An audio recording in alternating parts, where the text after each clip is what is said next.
how have you seen, I guess, Jim Norris has seen a lot of more pressure. How have you, like, over the past few weeks, he's going to see a stout defensive line in Tennessee this Saturday. What have you seen in his decision making when, teams are pressuring him more? How has he kind of responded to, I guess, the weight of, sack opportunities, type of stuff? Yeah, I think Jalen has responded great in those moments. I think there's always going to be plays where you wish you could do something different. I think that's the nature of playing the position.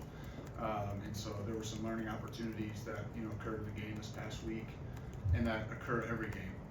Where choices you make, decisions you make that work out, in your favor, and maybe it wasn't the right decision, so you still learn from there. And then obviously, when the result isn't what you want, relative to the end of the play, you learn, you grow, you improve.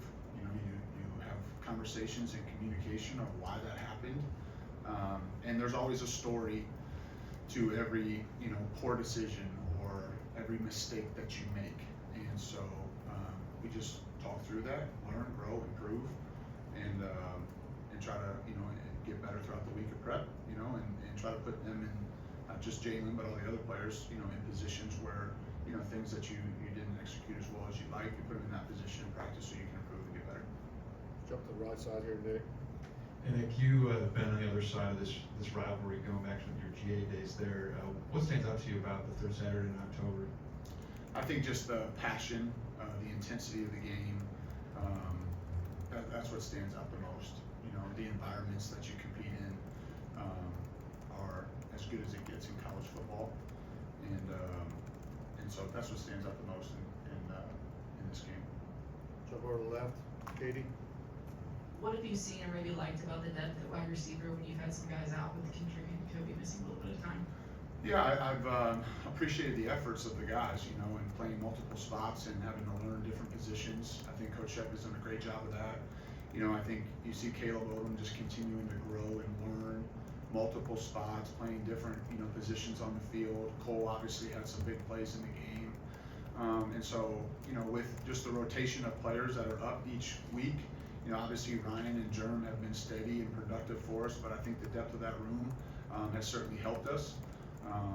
E-Man has had some good moments, and so, I know there's other guys too that I'm probably leaving out, but I think it's a deep room, and they're improving each and every week, and Coach Shep's doing a great job of mentoring, molding, coaching, all of the above, and I think, those guys have contributed and helped us for sure.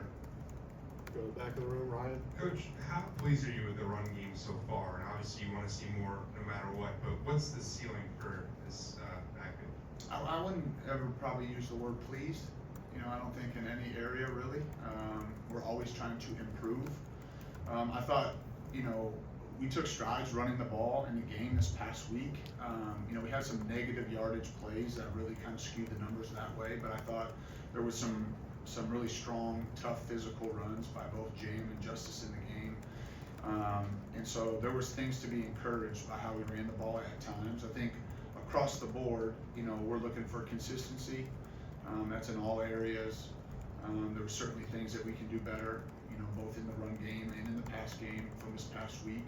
And every week presents new challenges, and so, you flip the page, you go to the next week, you start, breaking down the next opponent and the things that you're going to have to do to be successful, and that is in all areas offensively. But I thought there was some physicality up front.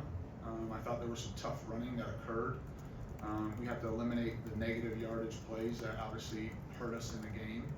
And so I saw strides. I wouldn't use the word pleased, but I would say that there was improvement made. Go to Ariel, all the way back in the middle. Coach, sticking with the upfront, what is maybe the message to those guys concerning quarterback protection, to Tennessee? I didn't, just being very blunt and honest, I thought that we did a nice job, big picture, blocking, this past week in pass pro. Some of the issues that we had protectionally were a little bit more schematic than they were individual. And so I was proud. I thought there was a tough task last week with the two edge rushers that we were going against, and I was really, by and large, pleased with the effort on the edges and inside. It wasn't perfect. There were certainly a few plays that I know those guys would like back. I thought there were some tough spots we put them in, particularly at the end of the half when they know you're throwing the ball. And even some of those weren't you know, they were a little bit more schematic or quarterback location in the pocket. And so, I thought by and large that the guys up front did a nice job in pass pro. Like I said, some of the issues that we had or the sacks that occurred were a little bit more schematic than they were, you know, one-on-one breakdowns. Emily Grace, right in the middle there. Coach, what do you think the next progression point is for Jalen that you want to see him meet these next few weeks? I think each week is a new challenge. You know, I think you're just continuing to grow, continue to learn.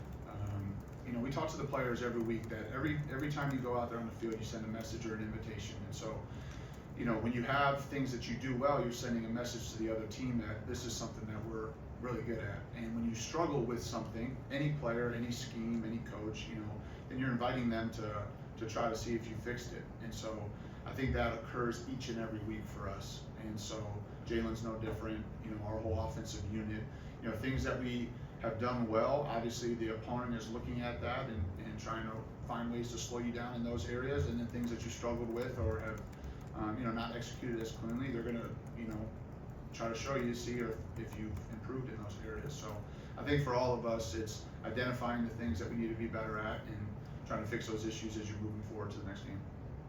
Any other questions for Coach Sheridan? Starting, last one here, right, Charlie? So when you watch film in Tennessee, what stands out about their defense, particularly their front side? I would just say the size and athleticism. I think there's depth up front. I think they're very well coached. You know, I have familiarity with the coaches on that staff and have a tremendous amount of respect for them. But I think the depth, the size, the speed, the athleticism, they're excellent, you know, and obviously have been very productive. I think they've been, you know, outstanding in critical moments, you know, short yardage situations, red zone situations, you know, some of the plays that, not just the front, but the entire unit, you know, they've really risen up and made some really quality plays in some critical moments that have kept teams, you know, out of the end zone. And it's impressive, you know, both for their coaches to get their players to perform at a high level in those moments, and certainly for the players to execute at those times. It's been impressive to see, you know, on film. All right, thank you, Coach. Okay, well done.